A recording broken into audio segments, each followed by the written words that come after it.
Одоо үеийн хүүхдүүд ингээд сурхаа болчингууд шууд ажил хийгээд эхэлж байгаа байхгүй. Юуны төрөнд ингээд боловсрал эзэмшээгүй бэжэж ажил хийгээд эхлэхлээр мөнгөний амтанд орчдөг. Ингээд мөнгө олчих болд юм ээ. Тэгээ сурах чи хэрэггүй юм шүү. Би мөнгөтэй олсон юм чи одоо юу ч чадна ч гэдэг юм уу те. Манай одоо хамаатны дүү аахгүй наацхийн жишээ. Би диплом худалдаж авах гэж байгаа. Би одоо хэдэн төгрөг цуглуулсан худалдаад авчна.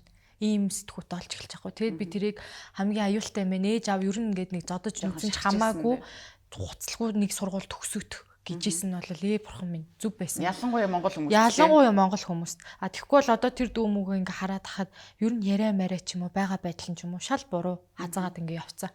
Тэгэнгүүтлээ амар нэг өөрийгөө куллаг те мөнгөтэй ингээд угаасаа ажил хий. Тэр нь хаана ажиллаж байгаа юм бэ? Нэг караоке зөөгч хийж гин. Тэ сонь хүмүүс орж ирээд тэрний харах өнцгөн шал юм.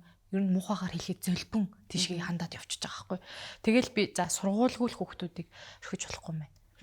Өөрийгөө олохдоо сурж тэр сургууль чинь тийм онол заагаад байгаа биш амар олон юм энэ тэндээс орж ирдэг штеп хүнтэй яаж харьцах уу хүнийг яаж аргалах уу яаж хуулах уу дахиад олон тарих ажилтдаг ш тэ тэр болгоныг сураад авчих хэрэгтэй хүний өмнө зөв өөрийгөө илэрхийлээ сурчих хэрэгтэй гэдэг ч юм уу би сургуулийг бол өстой ялтчгүй хүүхдүүдэд бол амар хэрэгтэй гэж боддог. Ерөнхий ивент тэтгэгч дэлхийн хамгийн нэмгэн жив Baby Lab